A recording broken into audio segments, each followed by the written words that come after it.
va essayer de faire tenir l'intervention des panélistes et les questions. Je sais que ce n'est pas évident en termes de timing, mais on va essayer de faire au mieux. Alors, avant de commencer, je voudrais célébrer un peu une grande féministe qui s'appelle Awa Cham. Comme vous avez pu le voir, c'est la case Awa Cham, parce qu'on souhaitait vraiment un peu rendre à César ce qui appartient à César. Donc, on a baptisé ce panel donc, après le nom Awa Cham, car elle a été cofondatrice de la coordination des femmes noires, en collaboration avec Maria Kalalobé, qui est une autre grande figure féministe, je ne sais pas si vous connaissez. Et Awa Cham est également auteur de plusieurs ouvrages, dont Parole aux négresses, qui a été publié en 1978 et qui a été l'un des tout premiers ouvrages africains dans lequel certaines thématiques ont pu être abordées, notamment en ce qui concerne la polygamie, le concept de la dot et les mutilations génitales féminines. Donc, Awa Cham représente définitivement une belle plume qui soutient les objectifs féministes en faisant émerger les inégalités et les privilèges de genre et en décrivant les conséquences pour les femmes, mais aussi pour les hommes, pour les familles et pour les sociétés. Donc, pour faire suite à ces objectifs féministes, je vais démarrer la présentation de nos panélistes qui vont discuter un peu des nuances entre la littérature féministe et la littérature féminine et qui vont mettre l'accent sur l'écriture féministe comme outil de plaidoyer à haut impact pour les revendications féminines. Alors, on va faire une présentation un peu différente, c'est-à-dire que je vais vous lister un peu les caractéristiques de ces personnes et ensemble, on va voir à qui ça correspond. Vous êtes d'accord? Elle nous vient d'Haïti et de France. Ah, vous êtes trop smart. Elle est militante, chercheuse et essayiste afroféministe.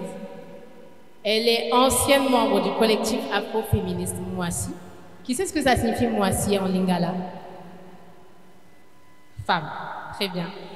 Elle poursuit son doctorat en sociologie à The New School for Social Research à New York. Ses domaines de recherche sont les théories féministes noires, la sociologie politique et les études culturelles. Elle est l'auteure du livre « Et maintenant, le pouvoir, un horizon politique afroféministe » publié en 2022, dans lequel elle aborde des thématiques telles que la famille, la misogynie noire, l'intersectionnalité, le néolibéralisme ou encore l'écologie.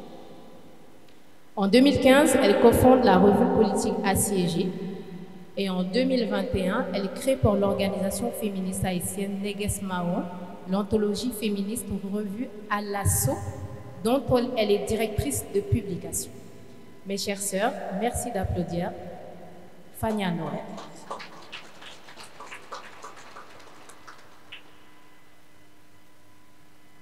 Elle est une femme de lettres sénégalaise.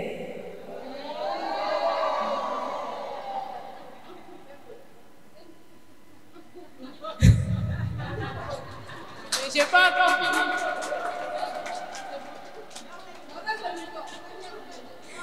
J'ai même pas encore commencé.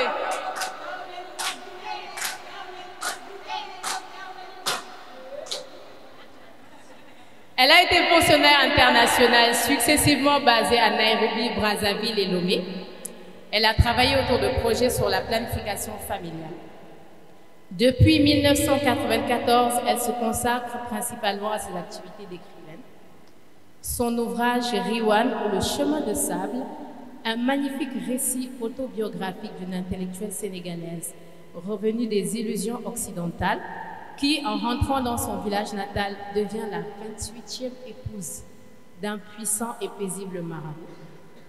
Cet ouvrage, véritable réflexion sur le mariage et exaltation de la féminité, a été couronné du prestigieux Grand Prix littéraire de l'Afrique noire en 1999. Elle est aussi animatrice d'ateliers d'écriture en milieu formel, informel et défavorisé. Elle est très connue de par son pseudonyme intrigant, Ken Bouboul, qui signifie en wolof celle dont personne ne veut, mais que nous on veut, grandement ici à l'Université d'été. Merci d'applaudir Mariétou Mbaye.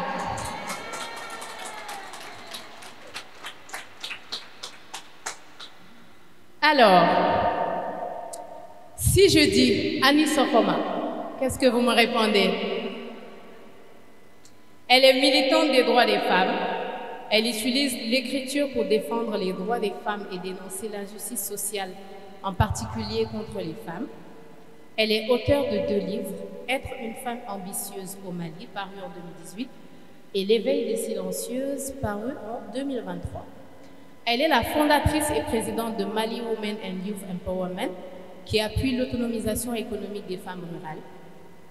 Elle a été impliquée dans diverses organisations de la société civile au Mali, travaillant sur la politique de la violence basée sur le genre. Elle est diplômée en journalisme et communication et est boursière du Mandela Washington Fellowship de 2019, où elle a étudié le leadership dans l'engagement civique à la Kansas State University. Elle est également membre du groupe consultatif du PNUD sur la gouvernance énergétique. Elle est originaire de la ville au 333 Saint, Tombouctou, et nous vient donc du Mali. Elle s'appelle Sadiatou.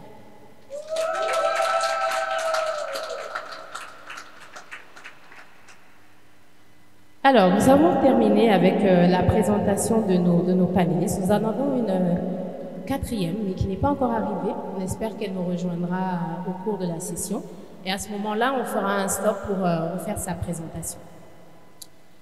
On peut démarrer avec les questions. On va laisser peut-être les panélistes faire répondre aux questions qui ont été préparées. Et à la fin, on terminera avec des questions-réponses. Donc, si vous avez des questions, vous pouvez les noter jusqu'à la session des questions. Est-ce que c'est bon pour tout le monde? Super. Merci pour l'invitation. Je suis vraiment triste d'avoir raté hier, mais j'étais contente quand même d'écourter mes vacances annuelles pour venir ici. Alors sur la littérature féministe noire, moi je dirais que ce que ça m'a appris, en plus des lectures, ça a forgé chez moi une éthique intellectuelle et une ligne de conduite. Donc cette éthique intellectuelle, je la ressasse souvent dans mes écrits et dans ma pratique. C'est pas une féministe qui l'a fait, mais c'est un penseur noir qui se disait aussi féministe, Walter Rodney, et ça s'appelle Guerrilla Intellectualism. Et qu'est-ce que c'est la Guerrilla Intellectualism? C'est de considérer que la guerre théorique, idéologique de pensée doit être faite en lien avec les mouvements. Et cette éthique, elle est basée sur plusieurs caractères très précis, c'est-à-dire un droit à l'opacité. Le droit à l'opacité, c'est le fait que lorsqu'on est universitaire, surtout dans ma position où je suis universitaire dans un pays du Nord, dans une institution privée majoritairement blanche, je suis allée dans des universités en France comme je suis nationalité française, c'est-à-dire le droit à l'opacité, c'est de faire en sorte que ma recherche ne serve pas à nourrir le renseignement contre les mouvements dans lesquels je suis. C'est-à-dire le droit à l'opacité, c'est de faire en sorte que, bien sûr, les mouvements de carrière qu'on doit faire lorsqu'on est universitaire, lorsqu'on est professionnel, soient sous-pesés avec les désavantages et comment ça peut être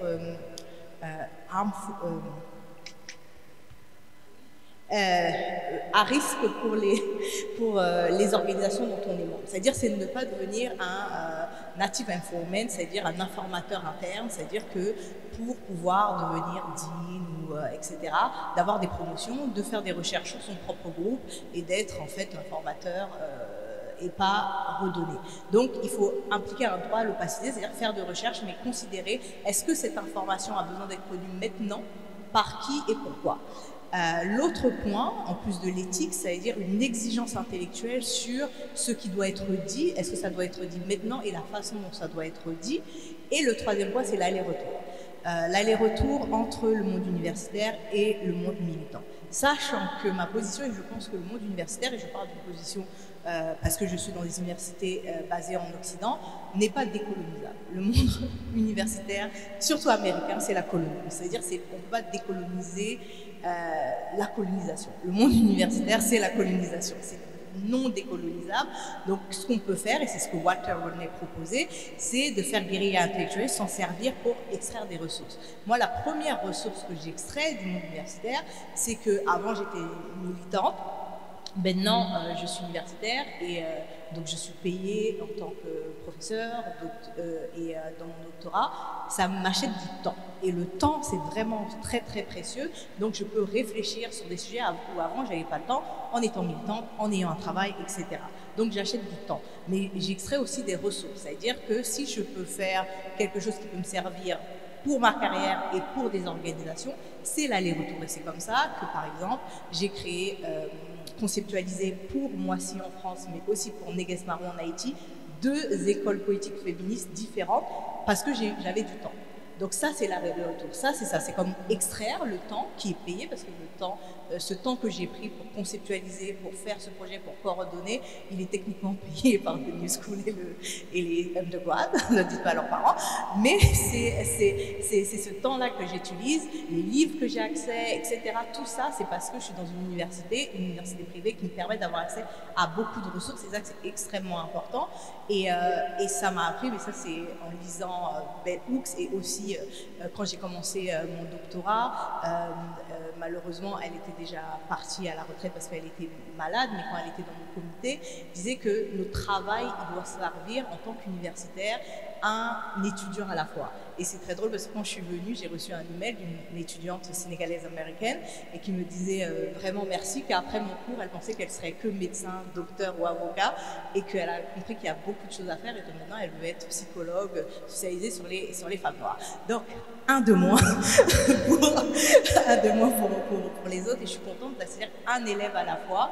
Donc, ce que je peux faire dans l'université, c'est pas la décoloniser. Ce que je peux faire dans les universités, surtout dans mes classes où il y a 90% d'étudiants noirs, quand j'enseignais à CUNY, 90% d'étudiants noirs de classes populaires migrants, c'est de leur montrer, et c'est des femmes noires, c'est de leur montrer que, comme Bell Hooks a dit, elle est venue à la théorie parce qu'elle souffrait, que la théorie l'a sauvée de quelque chose, mais ce qui l'a sauvée, c'est de s'organiser poétiquement et collectivement. Donc, ça sert à ça, l'écriture féministe, parce que l'écriture féministe a un élan pour faire quelque chose avec les autres. Et faire quelque chose avec les autres, avec les collectifs militants dans lesquels on est, mais faire penser, c'est faire quelque chose avec les autres, parce que c'est faire avec toutes les personnes qui sont venues avant nous, qui ont posé ces questions, et on est en conversation. Donc, si on est dans une écriture féministe, on ne peut être qu'en collectivité parce que ce qu'on fait, on est grand que sur les épaules des autres, on le fait parce qu'on est en conversation avec les féministes et les penseurs qui étaient avant nous. Et ça, c'est extrêmement important.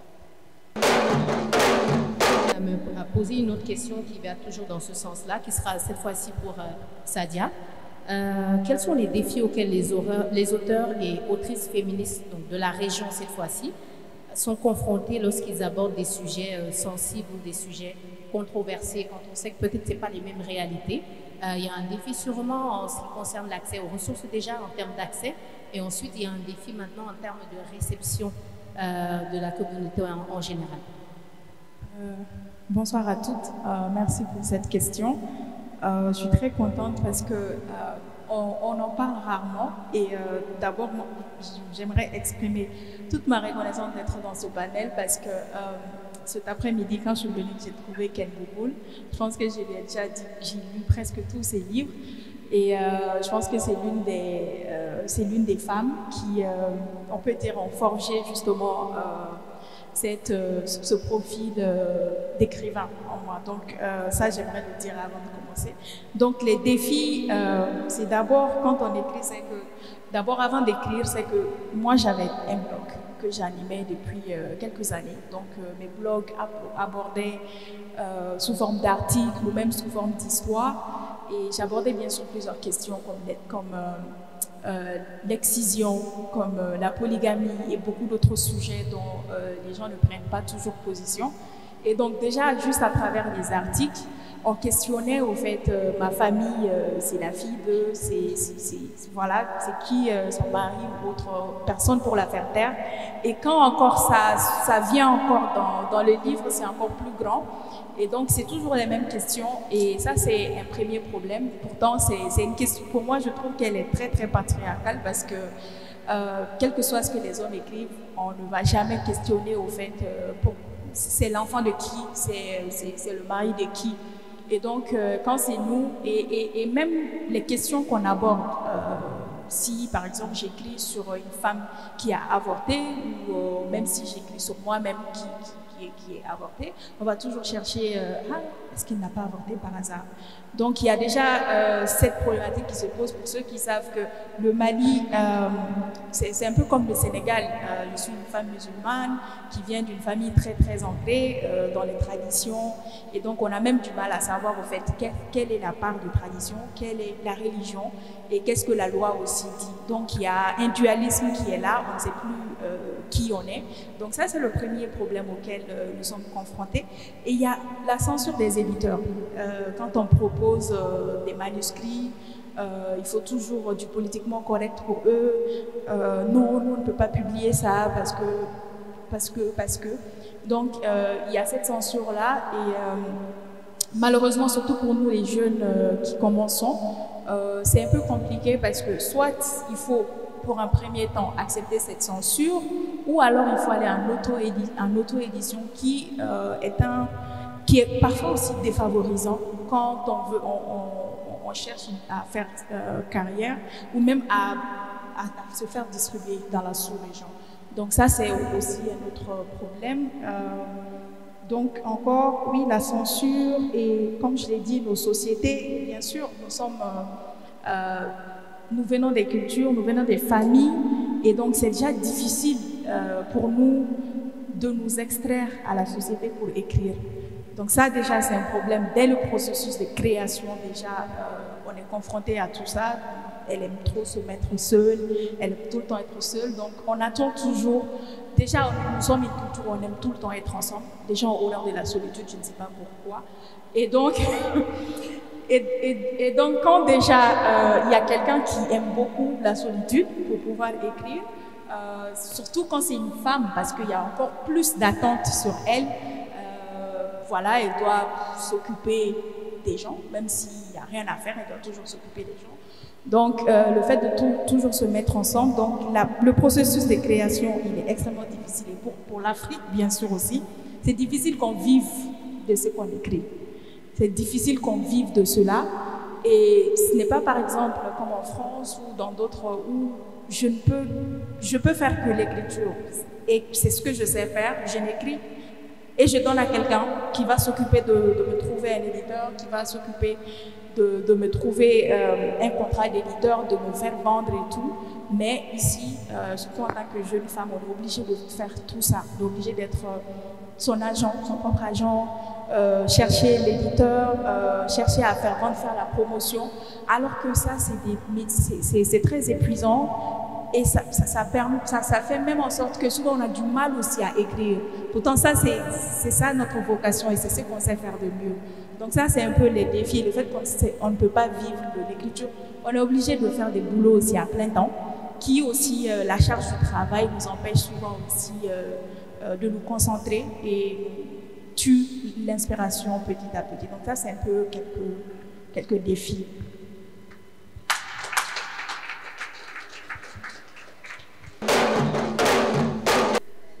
Assalamu alaikum.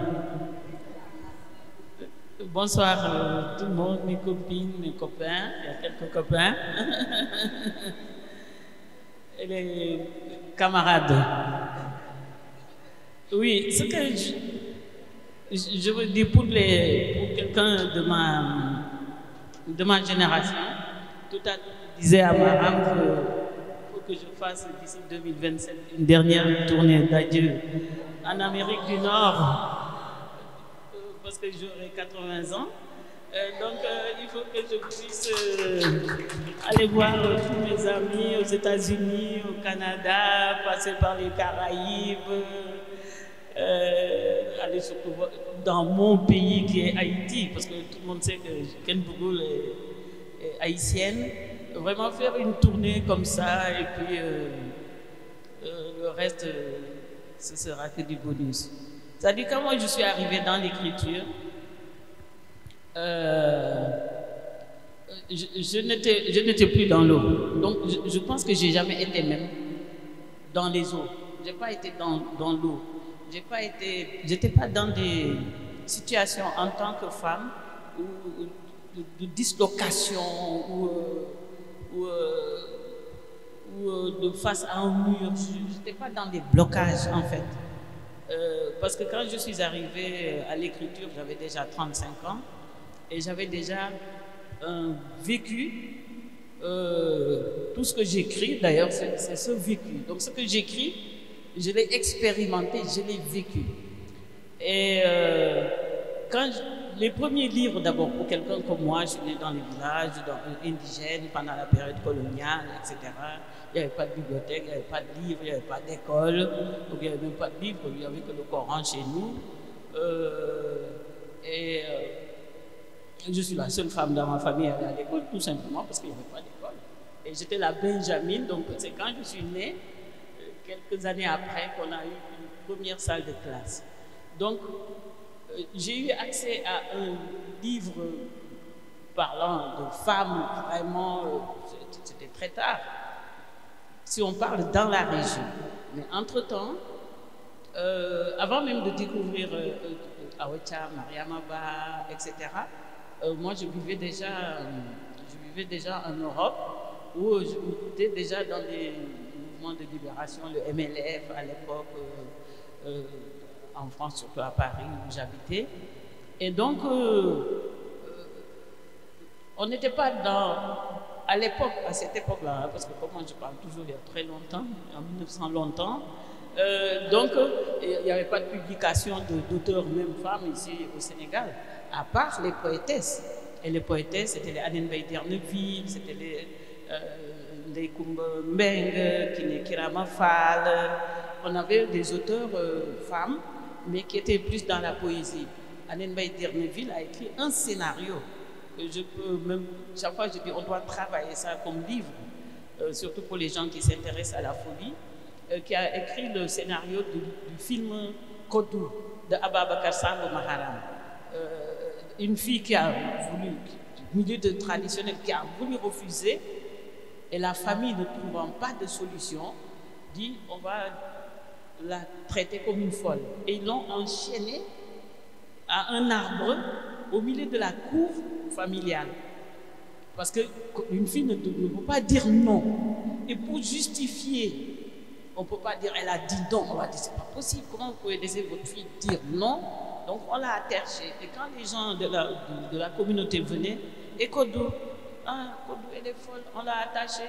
Donc elle était enchaînée. Et vraiment c'est un chef-d'œuvre, ce film, très vieux en noir et blanc, très très vieux film, mais d'une finesse absolument extraordinaire. Et ça, ce scénario a été écrit par Annette Bay d'Erneville, qui elle est de 1926. Donc elle va bientôt avoir 100 ans, elle est encore en vie. Et moi je pense que ça c'est des femmes aussi à qui vraiment il faut rendre un grand hommage. Et donc, quand le livre de Awacham est sorti en 1978, moi, Awacham, je l'ai fréquentée quand elle habitait à la zone B, moi j'étais à la zone A, donc j'allais chez elle, etc. On discutait beaucoup. J'avais lu ça, mais la seule prise de conscience que j'avais de ce livre, c'était de dénoncer, parce que c'était la parole à plusieurs négresses, donc de plusieurs milieux d'Afrique, pour dénoncer les méfaits de certaines formes de polygamie, mutilation, etc., les questions de dot, etc. Mais moi, je n'étais pas confrontée à ça. Je n'ai jamais été, jusqu'à 40 ans, presque 38 ans, je n'avais pas fréquenté un homme, comme je disais, que j'avais plus des amants qu'un homme dans ma vie, quoi. Donc, je n'avais pas subi, je n'étais pas dans un milieu socio-culturel où je devais subir des mutilations, etc. Je n'avais pas vécu en famille, parce que j'ai toujours vécu seul presque depuis que j'ai 5-6 ans. Donc, mais ça m'a fait prendre conscience que des femmes subissaient toutes ces choses dont elle a parlé dans son livre La parole aux négresses, ainsi que Mariama Ba. Une si longue lettre aussi, je n'ai pas été confrontée à des mariages, à des veuvages, etc. Mais de tous ces ouvrages, bien sûr, Regina Yaou, la révolte d'Afiba, etc. Et beaucoup plus tard, Rebelle de Fatou Keïta, un livre qui est passé un peu Oui. Et donc, Fatou Keïta aussi, ivoirienne, aussi, avec son livre qui est juste rebelle. Elle a accepté tout, mariage forcé. Et au moment de la première nuit de danse, elle avait mis un petit couteau, comme les femmes espagnoles faisaient au Moyen-Âge, avoir un petit couteau sculpté où il y a un peu de poison dedans, qu'on attachait, on pensait que c'était un bijou très élégant.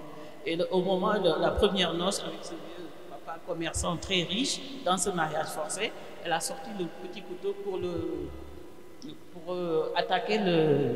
C'est un livre qui est bien, mais qui est passé comme ça. Ça me permet même de venir dire que l'influence, beaucoup d'ouvrages d'auteurs femmes ont travaillé sur les dénonciations, sur des revendications. Mais l'impact que ça devrait avoir pour servir de plaidoyer, malheureusement, Sadia en a parlé rapidement, malheureusement, ça n'a pas eu cet impact-là.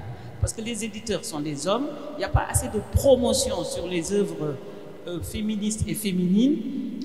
Pour une africaine, même pour parler de toi, il faut par exemple être dans un système de dénonciation, dans un pays occidental qui utilise ça. L'opacité dont parlait le professeur, qu'il fallait préserver cette opacité, mais malheureusement, et les autres s'en servent encore pour dire ah oui, parce qu'en Afrique ça se passe comme ça. Donc le problème qui se pose en Afrique au niveau du travail des livres des féministes et des livres, l'écriture féminine, les ouvrages féminins, c'est un problème d'édition, un problème de distribution, un problème de promotion, parce que tous ces mécanismes sont maintenus par des hommes. Et il y a une espèce de dévalorisation, pas de dévalorisation, mais ils ne donnent pas beaucoup d'importance à ça, ouais, c'est toujours les mêmes plaintes, etc., etc. Donc, il faudrait qu'il y ait beaucoup plus de femmes éditrices et des femmes agents littéraires. Nous n'avons pas ce système d'agents, de femmes agents littéraires en Afrique. Il y a des hommes, il n'y en a pas beaucoup, mais des femmes, il n'y en a pas. Il n'y a pas ça. Et j'ai parlé dans la petite biographie, enfin, un petit document que j'avais envoyé. On voit la dame ivoirienne qui a ouvert une bibliothèque féministe, pas féminine, féministe carrément, à Yopougon, qui s'appelle 1949, pour rappeler la révolte des femmes Edwige Drault, à Yopougon, en 1949, pour rappeler encore la manifestation des femmes pendant la période coloniale, pour dénoncer les exactions du colonisateur à Grand Bassam. C'était en 1949, j'avais déjà 2 ans, mais je ne manifestais pas encore. Et donc, il y a ces tentatives. Il y a des éditrices femmes. Nous avons Madame Amouakon avec les éditions Éperdues, mais c'est une édition générale qui édite même beaucoup plus du scolaire. C'est-à-dire qu'il n'y a pas une promotion vraiment Ici, nous avons les Fatou Kane, elle vit à Paris, elle est assez connue. Elle est moins connue par contre, moins connue ici au Sénégal, on ne la lit pas suffisamment. Il y a Fatmata Diallo qui a écrit au moins 3 ouvrages vraiment importants, très très importants, mais malheureusement il n'y a pas la promotion qu'il faut, mais il y a le lectorat. Il faut aussi reconnaître que les femmes elles-mêmes, même les féministes, ne lisent pas. Il y a ce problème de la lecture. Donc, il y a de la documentation, mais il faut être à un niveau universitaire parce qu'on a besoin de ces ressources, de ce matériau. Mais nous-mêmes, qui revendiquons certaines appartenances féministes ou féminines, nous ne nous lisons même pas entre nous. Nous suivons plus les hommes.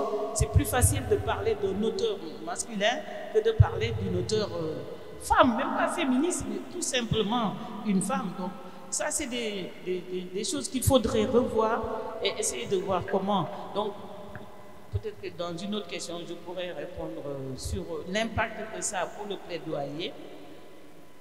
Pour aujourd'hui, dans le monde en 2023, je pense que le message doit être revu. Parce que nous ne pouvons pas demeurer dans la victimisation, dans les dénonciations, dans les revendications. Maintenant, il est temps de prendre le courage pour d'exister, de s'affirmer, de dire j'existe.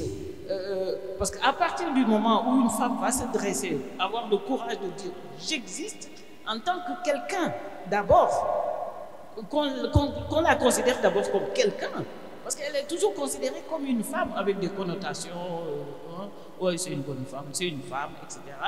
Mais qu'elle se dresse d'abord comme quelqu'un, un être humain à respecter, en même temps qui est aussi une femme. Et à partir de ce moment-là, c'est plus facile de trouver des solutions aux revendications, aux dénonciations, à la victimisation, plutôt que de dire, moi je suis une femme, je défends les femmes, et toujours rester dans cette... Il faut qu'on ait, je ne veux pas citer ce monde de pouvoir, parce que ce n'est pas une sénégalaise, ce n'est pas une africaine, mais pour les gens de notre génération, son livre Le deuxième sexe, ça a été quelque chose qui nous a vraiment propulsé. Moi, je crois, quand je l'ai lu, il y a très longtemps, 1900 longtemps,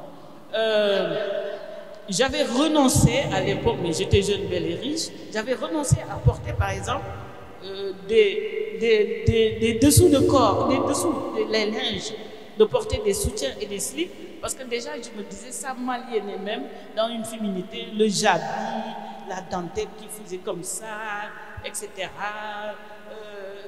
Et puis j'ai dit non, je veux d'abord exister moi-même en tant qu'individu qui a des accessoires, bien sûr.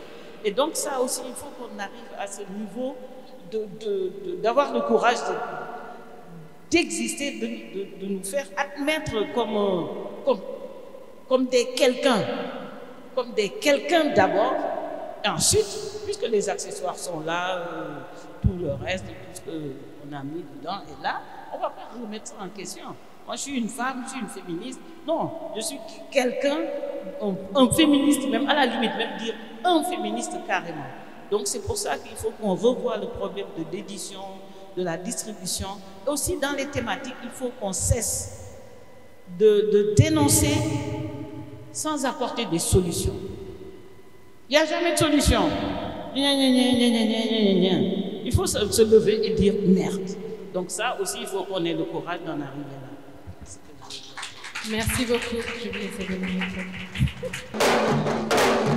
plusieurs thématiques qui, à la base, ne peuvent pas être abordées sur des questions en lien avec les femmes. Il faut dire que peut-être qu'on évolue aussi, il y a cette question de mondialisation-là, et qu'il faut qu'on puisse allier l'avancée du monde et qu'on puisse allier notre forme de revendication traditionnelle. J'avais une question suivante et qui colle vraiment beaucoup avec ce qui a été dit tout à l'heure. La question c'était comment l'écriture féministe peut-elle inspirer et influencer d'autres formes d'art et de création? C'est-à-dire si on part sur un principe selon lequel aujourd'hui c'est vrai qu'on revendique beaucoup, c'est vrai qu'on dénonce, c'est vrai qu'il y a l'écriture, mais il y a plusieurs obstacles qui sont liés aux fonctions, liés à la non-représentativité des femmes, liés peut-être aussi à la lecture. Il y a plusieurs obstacles à l'écriture féministe. Est-ce qu'on se dit aujourd'hui qu'il faut qu'on repense l'écriture, ou alors on se dit qu'il faudrait qu'on s'en serve pour ouvrir un peu la porte sur d'autres formes d'art et de création, d'autres outils d'expression à haut impact et à haut plaidoyer? Voilà, qu'est-ce que vous en pensez? C'est une question qui est ouverte, qui n'est pas adressée spécialement à une panéliste. Et on va terminer sur cette question-là. Ensuite, on prendra les questions ouvertes. Alors, je pense que historiquement, il faut le penser dans le sens inverse. Parce que les femmes étaient exclues de la pensée, de produire de ce qu'on considère de la pensée comme de la philosophie. Parce que si on pense, tous les, ce qu'on appelle le phallus discipline, dans mon université, on appelle ça le département de philosophie. Parce que tous les cours, c'est le nom d'un homme. Tous les cours du département de philosophie, il y a, à part Nancy Fraser, qui est prof là-bas, qui a un cours de théorie féministe, et Judith Butler aussi, qui enseigne, tous les cours ont le nom d'un homme. C'est le nom d'un homme, et du Descartes, et du Socrate, et du machin. Donc on a appelé tous les autres départements, on l'appelle pour rigoler, mais c'est très malheureux, le phallus département. C'est que les femmes, lorsqu'elles produisaient, et surtout dans le monde occidental, qu'elles produisent de la pensée, c'était considéré comme leurs sentiments. C'est-à-dire c'est leur journal intime, elles font de la poésie, elles font du sentiment, etc. Mais Socrate, il prend son stylo, il n'a aucune preuve de rien, il a une preuve de rien techniquement. Descartes, il fait un rêve, techniquement il fait un rêve. Après, tu sais, alors là, on en a jusqu'à aujourd'hui. Donc la question, c'est de se demander, l'art, ça a été investi parce que c'était là où on disait que c'est pour ça que les premiers récits, on va retrouver des récits autobiographiques. Moi, je m'intéresse beaucoup à celle de la Caraïbe, des premiers récits de femmes esclaves qui expliquent ce qu'elles vivent en tant que femmes esclaves à l'intérieur, intracommunautaire comme violence, mais aussi par rapport à la violence qu'elles subissent du fait du système esclavagiste ou, par exemple, en double minorité en France post entre guillemets colonial. Donc il y a ça. Donc l'art en fait c'était le domaine qu'on réservait au beau sexe pour dire qu'il n'y avait pas de consistance. Mais quand on regarde, on voit qu'il y a des petits messages qui se glissent par-ci, par-là, pour dire des choses qu'on les laisse dans les marges. Et dans les marges, comme le titre de Bell Hooks, il y a beaucoup de choses qui se créent dans les marges. Les marges, ça fleurit, les marges, il y a des choses qui se créent dans les marges. Il y a une Clarence, compatriote, extraordinaire, on peut m'envoyer un voice pour dire qu'elle souhaite le bonjour à tout le monde, dit, parce que les marges n'ont pas ce projet monde, ils cultivent des choses qui valent la peine. Donc, il faut revoir c'est pas est-ce que les théories féministes, il y avait de l'autre côté inclus, mais c'est parce que la pensée féministe et féminine a été dans cette chose de l'art, reconsidérer des choses qu'on considère seulement comme art et pas poétique, philosophique, comme des essais philosophiques, comme quelque chose qui a une proposition sur le monde, parce que c'est une proposition de compréhension de le monde. Donc je pense qu'on peut revoir certains écrits avant les premières vagues de féminisme, elles ont assumé ce mot, mais je pense que c'est important maintenant, en 2023, d'assumer ce mot, parce qu'au vu du backlash, il faut mettre des mots sur les choses et de revoir ça. Et on peut voir le triptyque, moi que j'ai vu, il y a le triptyque violence dans les féminismes noirs, violence, ce qu'on appelle en créole haïtien potomitan, c'est le concept de la femme qui est le roc, ça veut dire oh là là, elle est extraordinaire, elle prend toutes les violences, elle s'occupe de tout, elle est extraordinaire, qui n'est pas un compliment. En fait, ça veut juste dire que vous subissez tout et vous restez là. Donc il y a le triptyque violence, potomitan et la notion de silence. Et ces trois notions reviennent, que ce soit dans la littérature caribéenne, noire, etc. Et cette notion de silence, c'est-à-dire la violence, on subit la violence, le fait qu'on est considéré comme un roc, mais qu'on n'a pas les droits qui vont avec le fait d'être les plus courageux, c'est très bizarre. Et la notion de silence, donc qu'est-ce qu'on fait avec le silence qui est imposé, mais aussi tous les complots qui sont organisés dans le silence. Et on va retrouver ça dans la littérature de Marie-Célie Agnan, par exemple, qui écrit beaucoup sur les femmes sous la dictature, dans la littérature de Toni Morrison, dans la littérature de Maria Maba, c'est le silence, tout ce qui cogite à l'intérieur et le monde interne, et comment le monde interne. Donc je pense que c'est l'inverse, c'est comment on peut inclure ça dans l'idéologie politique, mais aussi dans le militantisme, parce que la théorie féministe sans pratique, c'est une coquille vide. Mais faire du militantisme sans théorie, sans idéologie, c'est au mieux faire de l'événementiel, au pire faire du management de projet. Donc il faut faire les deux. Voilà, il faut faire les deux. Et je pense qu'on ne se rend pas compte que si Nancy Fraser, si Bell Hooks, si Walter Honnessy, Fatou ou des gens comme Marie-Célie Agnan ou des grandes féministes sous la dictature ou des féministes argentines ont cet impact et qu'on les lise, c'est parce que c'était des féministes de mouvement. Si Karl Marx, c'est parce qu'il y avait le mouvement ouvrier. On est un grand penseur quand il y a un grand mouvement. Fanon n'existe que parce qu'il y a la guerre de libération. Et je pense qu'il faut que cette pensée féministe soit faite pas que par des universitaires, mais par des gens qui sont, comme dans beaucoup de mouvements de libération, qui sont des penseurs dans le mouvement, qui sont des penseurs à l'intérieur du mouvement. Et ça se forme. On forme nos militants à dire comment on crée comment on transforme les gens qu'on sert, c'est-à-dire en termes de services, etc., en militants, et comment on transforme des militants en penseuses critiques. Et ça, c'est deux étapes qu'il faut faire, mais qui demandent du temps, qui demandent de la lecture, qui demandent de la patience, et qui demandent de l'exigence. Et ça ne peut pas se faire juste avec des podcasts et des vidéos. Parfois, il faut s'asseoir avec un gros livre, se tromper, le lire ensemble. Et il faut faire l'économie. Et moi, je suis contre le fait de la vulgarisation totale, parce que je pense, ça c'est pour terminer, les gens qui vous proposent de « oh, il faut vulgariser » et vous donner la version vulgarisée, vous ne serez jamais capable de le critiquer. Donc, il faut apprendre à les gens à lire la version non vulgarisée, la version extensive, pour voir la différence entre quelque chose qui est difficile, mais juste, difficile à lire et juste, et quelque chose qui est difficile à lire pour cacher que c'est faux. Et ne pas être impressionné par des mots compliqués. C'est vraiment important. La perspective de Fania est très très intéressante. Moi j'ai une toute autre lecture et d'ailleurs c'est ce qui fait la beauté c'est très bien, comme on l'a dit, de nous transformer en penseuses critiques. Je pense que c'est justement c'est ça qui était la différence entre surtout le mouvement panafricain, le mouvement de lutte pour l'accès, on va dire, aux indépendances. La plupart, quand j'ai lu leur biographie, c'était des gens, c'était des militants, mais en même temps, c'était des écrivains. Donc, ils étaient sur le terrain et en même temps, ils produisaient aussi pour répandre leur idéologie.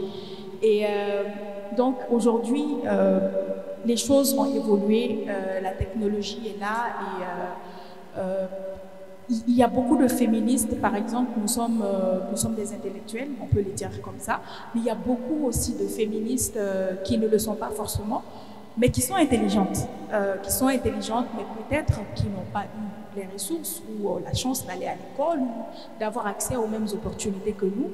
Et pourtant, il faudrait les impulser, cette lumière féministe-là et tout ce mouvement-là. Et parfois, à les écouter, on a même l'impression qu'elles sont même plus féministes d'ailleurs, parce qu'elles vivent, on va dire, les affres du patriarcat et les affres de la pauvreté et de la précarité. Donc, pour créer aussi toute une dynamique autour de l'économie, du livre et tout, cette dynamique-là passe aussi par... comme elle l'a dit, la vulgarisation à travers des podcasts ou à travers des films. Juste un exemple très rapide, c'est que le dernier livre qui vient d'être paru, c'est sur l'esclavage par ascendance, qui est une pratique qui se fait encore au Mali, mais qui reste encore très méconnue du public.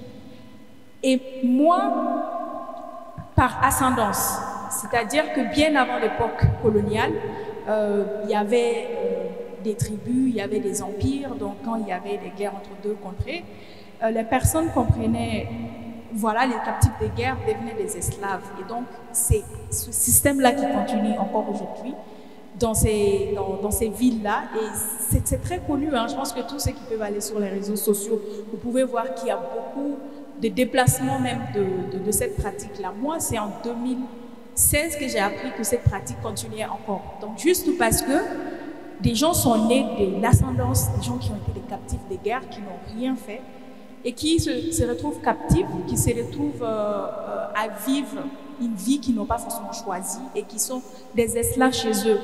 Donc, il y a beaucoup de personnes qui ne savent pas que ça existe. Et en 2016, moi qui suis exposée, qui suis sur le terrain, je ne le savais pas. C'est en 2016 que je l'ai appris. Pourtant, depuis 1900 ou depuis les années 1800, il y a eu tellement de recherches dessus, il y a eu tellement d'études qui ont été réalisées là-dessus, mais nous faisons aussi partie des populations où moins de 40% sont allés à l'école.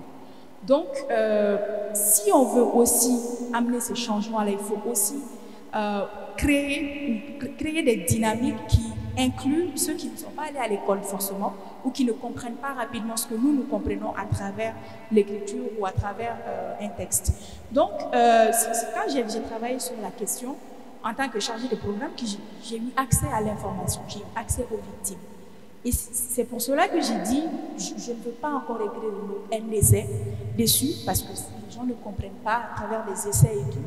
Mais quand c'est un roman, ça parle plus aux gens. Et c'est un roman qui a été axé sur le vécu des femmes qui l'ont vécu sur les terrains. Et le message est en train de passer tellement vite parce qu'il y a beaucoup de personnes qui commencent à en parler, qui commencent à dire de plus en plus non. Donc, il y a l'université, mais il y a aussi le pratique qui est là. Donc, comment on fait en sorte que tout ce qu'on produit sort du cadre universitaire universitaires aussi, pour venir aussi dans la pratique et disséminer tout ça, que ce soit le slam, que ce soit en vidéo, en podcast ou en film ou en documentaire. Ken Bougou l'a parlé tout de suite d'un film qui a été adapté et elle a parlé au fait de celle qu'il a écrite. Et souvent, les films sont même plus connus que les livres en question. Preuve que les films sensibilisent, même si, comme elle l'a dit, les films occultent les détails, il n'y a pas de critique à faire, mais quand même sur des sujets de société, sur des sujets très dégradantes, ou sur des pratiques où on veut changer les comportements. Quand c'est des films, ça parle plus aux gens. Donc, et c'est aussi notre industrie, c'est que nous ne sommes pas toutes douées, par exemple, pour l'écriture, mais il y a beaucoup de personnes aussi qui vivent de la caméra. Donc, c'est bien aussi de créer aussi toute une dynamique autour du livre. Merci.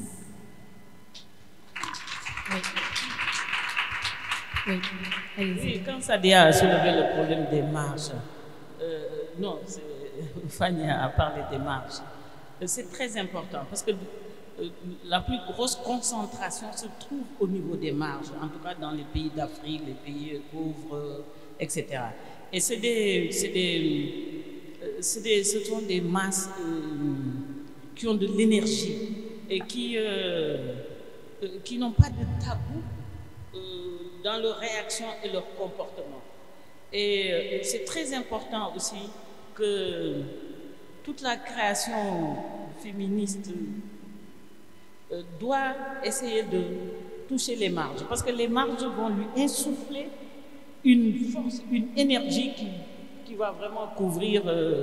On voit ici par exemple à Dakar, quand le livre de Mariam Abba, Une si longue lettre, a été adapté au théâtre, c'était un raz-de-marée, parce que c'était dans la langue et c'est parti même jusque dans mon village où une télévision servait pour tout le village, on le mettait au milieu de la cour et tout le monde venait. Et c'était dans la langue que les gens comprenaient. Et ça, c'était une forme de sensibilisation. Et beaucoup de femmes de la marge ont plus réagi que les femmes même soi-disant bourgeoises, intellectuelles ou semi-intellectuelles, des cadres qui ont été à l'école, etc., etc. Et on voit ça même dans Dakar. Si vous allez à Pékin, d'ailleurs je dis la prochaine rencontre de l'université d'été féministe doit se tenir dans la banlieue. Mais parce que là, vous allez voir une mobilisation, parce que les femmes, c'est des gens décomplexés. Vous savez, la précarité décomplexe, la pauvreté décomplexe. Il n'y a pas de question de confort. Et ça, c'est des forces dont il faut se servir pour une plus grande vulgarisation au niveau du plus grand ensemble. Les marges, c'est très important de toucher les marges.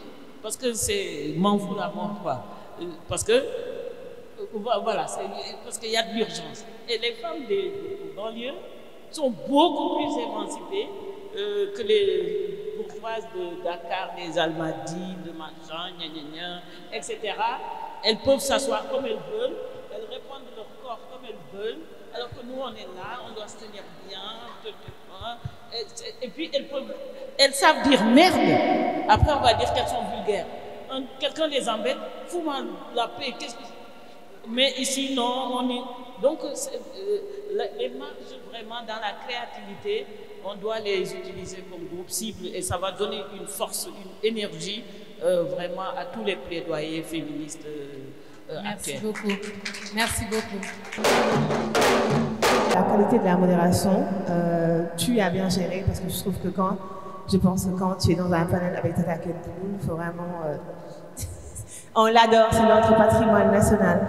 À la base, c'était dans ce panel-là, sur l'écriture féministe. Mais bon, comme je fais un autre qui me parle plus, je suis venue vous écouter. Et en vous écoutant, vous trois, j'ai trouvé intéressant les parcours croisés et les trajectoires croisées, en fait. Et je me retrouve dans tout ce que Fania a dit, dans tout ce que Tata Ken Bougoul a dit et dans tout ce que notre sœur Malène a dit. Mais en fait, moi, en étant dans une université française aussi, en étant sénégalaise, je me retrouve totalement dans ce que Fanny a dit. Et souvent, pour qualifier un peu l'écriture féministe et mon expérience féministe, je dis que je suis un peu une outsider living. Je suis en France, je suis une Sénégalaise, je suis noire, je ne me reconnais pas forcément dans l'afroféminisme et je dis que je suis une féministe africaine et particulièrement sénégalaise. Et je pense que c'est important quand on parle de féminisme et qu'on situe notre féminisme, d'où est-ce qu'il part et à qui il s'adresse. Et je ne suis pas trop d'accord avec ce que notre sœur Malène a dit, que quand elle a parlé de l'écriture d'un essai, elle ne peut pas écrire un essai parce qu'il n'aura pas de cible et qu'elle a préféré écrire un roman. C'est un sujet qu'on écoute souvent dans le réseau féministe, hein, parce qu'on a écrit une lettre collective en disant que nos corps sont des outils politiques. Et je pense que c'est important que l'on parle de ce texte-là, parce qu'on est dans une université féministe. Il y a un mois, il y a eu des événements politiques au Sénégal. On était une dizaine dans le réseau des féministes du Sénégal. On a écrit une lettre pour dénoncer le fait que nos corps soient des outils politiques. Et il y avait un débat, parce qu'on est plusieurs profils de féministes dans ce groupe-là, des universitaires, des doctorants, des bas de Nugor, des femmes qui n'ont jamais allé à l'école. Et il y en a qui disaient que nous sommes là en tant que militantes. Et moi, je dis que nous sommes toutes des militantes. Nous ne devons pas avoir honte d'aller à l'école, de faire des thèses, d'avoir des bacs plus 50. Parce qu'aux hommes, on ne leur reproche pas d'avoir des diplômes. Et moi, je dis que je suis fière d'être élitiste, de parler français, parce que le français est un butin de guerre. Je suis née, mes parents parlaient français, donc je parle en français. Les marches sont importantes. Paraphraser Malkout, de la marche au centre, c'est important aussi que les marches soient intégrées. Mais il faut aussi que les marches comprennent que nous ne sommes pas contre elles, nous sommes toutes dans ce combat féminin, féministe. Il ne faudrait pas que nous disions « Ah, vous parlez en français, est-ce que je suis non ?» Vous, les femmes qui sont dans les zones les plus reculées du Sénégal, vous pratiquez le féminisme à votre façon. Peut-être que la terminologie en isme fait peur et que vous vous sentez exclue, mais nous sommes toutes dans cette cause-là. Le patriarcat, qui est cette entité un peu planante, qui nous oppresse toutes et tous à des degrés divers. Parce que je rejoins mon frère, ce qu'il a dit tout à l'heure sur les personnes LGBTQ+, nous sommes toutes dans le même bateau. Donc je ne voudrais pas qu'en fait, qu'on nous exclue déjà assez de la société, mais qu'entre nous, nous nous auto-excluons. Donc ça, je pense que c'est ce que j'avais à dire. Encore bravo pour ce brillant panel. Et merci beaucoup, franchement, c'était vraiment un grand plaisir de vous écouter toutes. Et voilà, je ne vous connaissais pas, c'est moi qui suis nulle, je ne connaissais pas. Maintenant, je vais aller lire tous vos livres et tout ça. Maman Ken Bougoul, on a grandi avec, c'est magnifique voilà, d'être en face de vous et tout ça. Maintenant, après, tout à l'heure, vous parliez de l'art et tout ça, vous avez parlé aussi du cinéma et tout.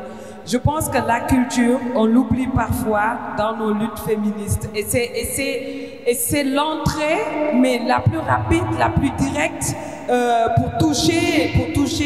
On parle des marges, on parle du public et tout ça. Moi, je le sais, je suis comédienne, je suis sur scène. Et je sais que quand je monte des spectacles, on avait écrit sur la polygamie et tout ça. Les gens sont là et au départ, les hommes ils sont fâchés, même avant de voir le spectacle. Et après le spectacle, ils sont tous là à te raconter leur histoire sur la polygamie et tout ça. Et tout ça, ça s'est passé juste en 1 heure de temps, le changement de pensée et en tout cas d'approche à la chose et tout ça. Et nous, en tant que comédienne, moi en tout cas en tant que comédienne, je trouve que c'est très dommage parce que vous n'écrivez pas pour nous. Vous n'écrivez pas pour nous, on galère pour trouver en tout cas de la matière. Vous disiez tout à l'heure que quand on est écrivaine, on est on se sent dans la même situation, sauf que nous, on doit en même temps écrire. On doit écrire si ce ne sont pas des hommes qui écrivent. Donc le monde culturel est très patriarcal, où là, c'est là que tu vas au cinéma, que la femme, elle a encore ce rôle de la femme soumise et tout ça, mais purée, les femmes écrivaient. Écrivez pour nous et nous allons jouer, quoi.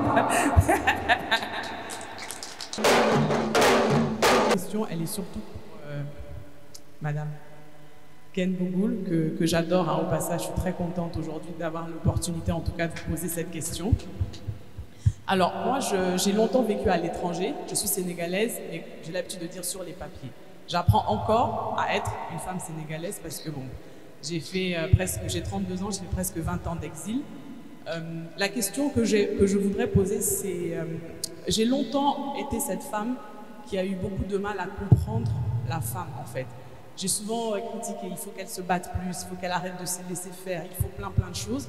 Mais après, je me suis dit, je vais voir la question à l'envers, en fait. Qu'est-ce qui fait que certaines choses sont hyper évidentes et hyper faciles pour moi en tant que femme et sont d'une difficulté parfois innommable pour certaines.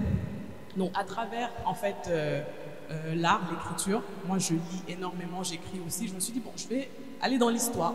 Je vais lire des auteurs africains de toutes les régions de ce continent-là pour comprendre, en fait, d'où vient toute cette violence qui est infligée à la femme et d'où vient aussi cette acceptation de la femme sans cesse de la violence.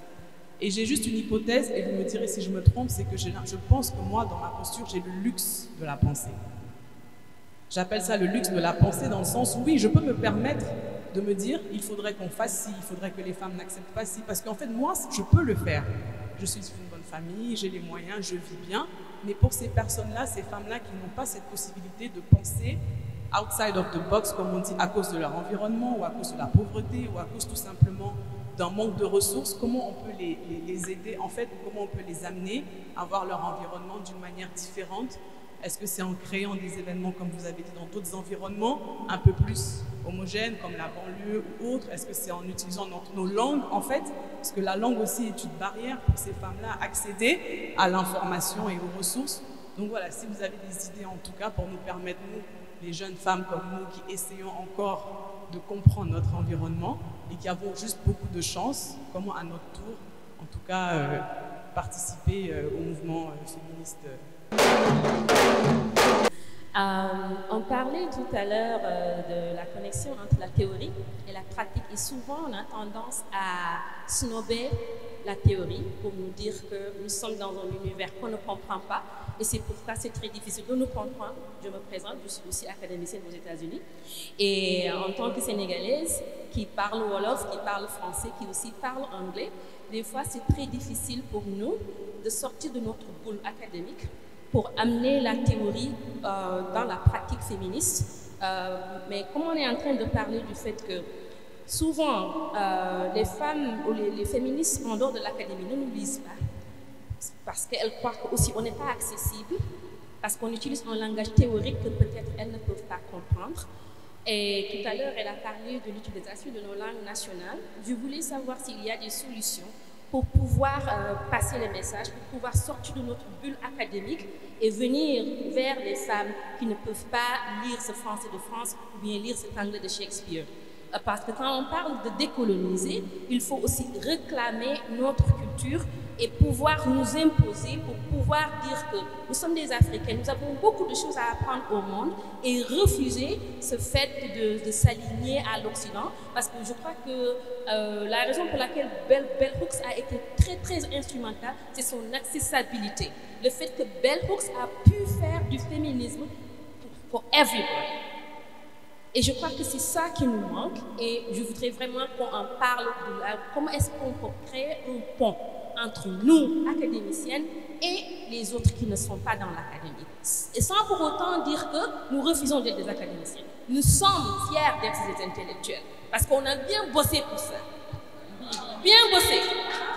Oui, mais aussi, et je crois que c'est une charge qu'on nous donne, être intellectuel, en même temps pouvoir danser le sabbat, pouvoir parler le Wolof et tout ça. Et c'est beaucoup. Mais je crois qu'il y a des efforts qu'on doit faire. Dans mon travail, j'accorde une grande importance au fait de réhabiliter les textes des femmes africaines pour les membres de la diaspora, parce qu'il y a une vraie lacune de connaissances en la matière. Et c'est comme ça que je me suis retrouvée avec un premier projet qui était un podcast consacré à l'intimité de femmes noires qui s'appelle Nima Sex and I. Et dans ce podcast, il était question de la parole aux négresses. Et à l'époque où je le fais, c'est en 2018, vous seriez étonnés de savoir le nombre d'auditrices qui ne connaissaient pas ce livre, qui n'en connaissaient pas l'existence. Mais au point de m'en faire pleurer et d'avoir des trémolos dans la voix, parce que moi, ça faisait partie de ma bibliothèque féministe de base. Mais au moment où émerge ce podcast, en plus on est en plein afroféminisme ici, Et je constate un peu effarée que beaucoup ne savent pas qu'il y a eu déjà des paroles féministes aussi fortes sur le continent. Je revis la même chose quand je fais « Je suis noire et je n'aime pas Beyoncé », qui est un podcast pour France Culture sur les féminismes francophones des années 60 à nos jours. Et je découvre, encore une fois, que beaucoup de gens ne connaissent pas une si longue lettre de Mariam Abba. Et je suis toujours effondrée au jour d'aujourd'hui. Donc, j'aimerais vous demander, est-ce que vous savez, hormis faire des choses comme ça à titre individuel, comment entretenir cette mémoire-là? Parce qu'en fait, nous, on se tient sur vos épaules. Et si on ne connaît pas cette base-là, on est tout le temps en train de refaire des fondations et croire qu'on a inventé la poudre.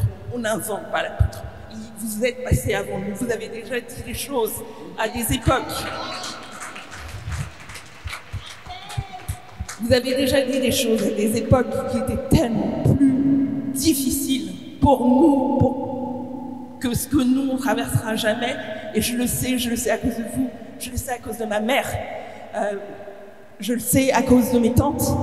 Et je trouve tellement important de savoir comment ancrer et qu'on comprenne que cette valeur incroyable qu'on a dans cette culture qui est la transmission, putain, mais faut pas passer à côté, quoi.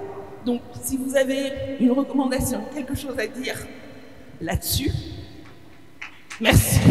Merci. Ouais, n'est-ce pas, ouais.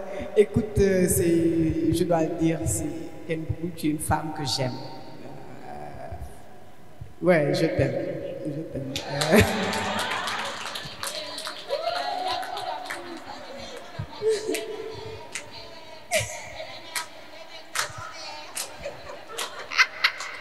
Elles sont mauvaises.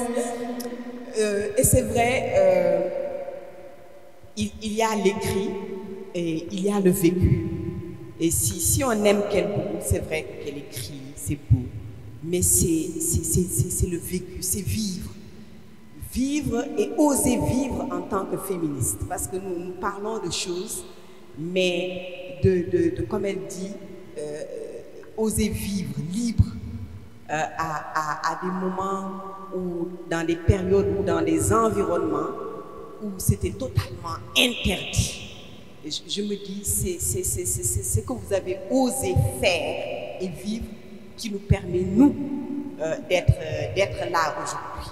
Et ça, il faut qu'on le dise, qu'on le reconnaisse et surtout qu'on le partage. Parce que je pense qu'il y a tellement peu de gens qui savent ce qui a été fait avant.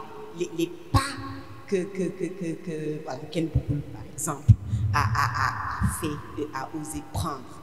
Et c'est pour ça on vous remercie. Moi, j'écris plus pour les enfants. J'écris des livres pour les enfants, je fais des contes. Et je réalise que les tabous sont là.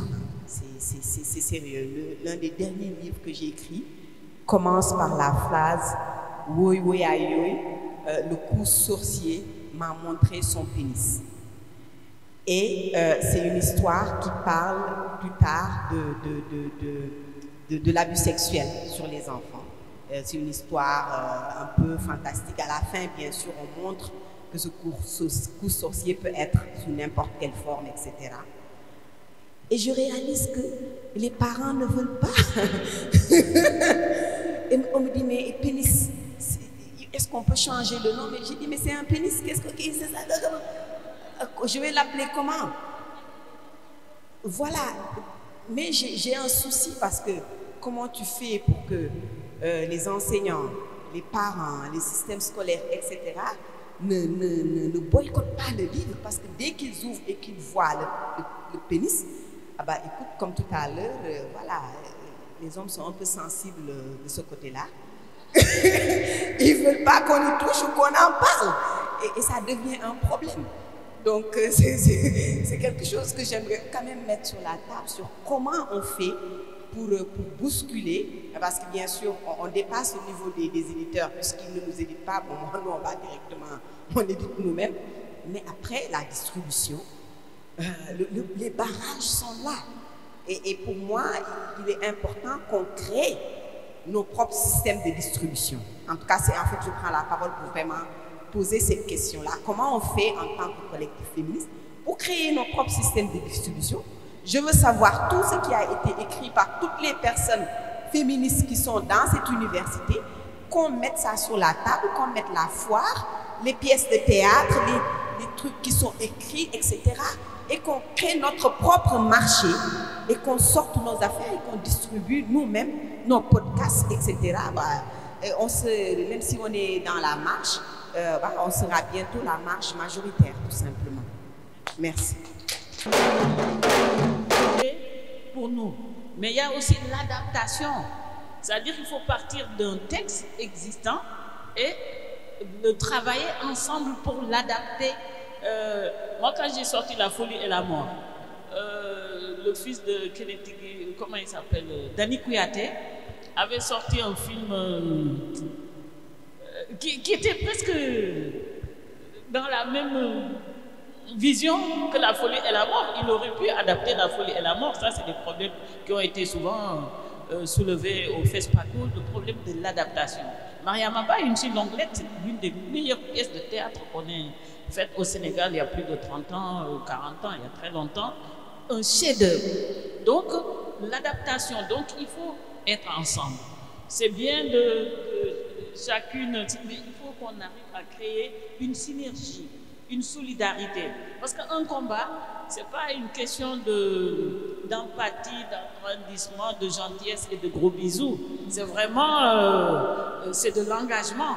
Parce que quand on prépare un monde meilleur, aujourd'hui, il faut se mettre ensemble, que les écrivaines, Fatmata parle aux enfants, mais il faut qu'on aille dans les écoles, il faut des bibliothèques comme Edwige a fait à Abidjan, il faut des maisons d'édition, il faut des agents littéraires, il faut qu'on se retrouve, qu'on ait des ciné-clubs, des rencontres de livres, des clubs de lecture.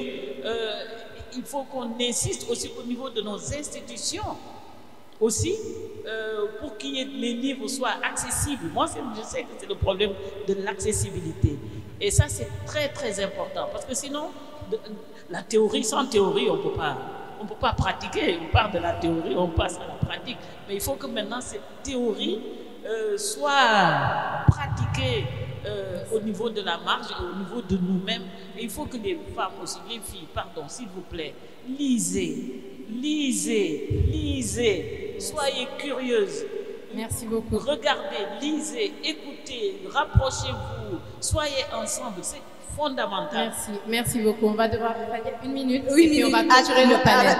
On écoute Fania une minute s'il vous plaît et on va clôturer le panel. C'est pour wrap 3 questions en même temps. S'il vous plaît, juste une minute et on clôture le panel, s'il vous plaît. Sur l'expression de potomitan en créole, il faut faire attention de ne pas faire la même chose sur les organisations féministes et les universitaires. Ça veut dire leur demander des choses et tout. C'est-à-dire que moi, je suis universitaire, mais je ne suis pas l'État. Je ne peux pas diffuser. Les organisations féministes, elles ont des responsabilités, mais elles n'ont pas la capacité de l'État de diffuser des politiques publiques. Elles essayent d'infuser le changement, mais c'est la responsabilité de l'État de diffuser ces politiques publiques. Mais ça veut dire qu'on a une responsabilité. Ma responsabilité en tant qu'universitaire féministe, c'est d'être universitaire féministe au sein d'organisations, au sein de collectifs. Ça veut dire que je fais des projets collectifs. Moi, j'ai choisi d'être au sein d'organisations féministes, mais il y a d'autres universitaires féministes ou autrices qui font autre chose. Par exemple, Edwige Dantika, elle est à Little Haiti, où elle forme des jeunes féministes auteurs. Yannick Lahens fait la même chose.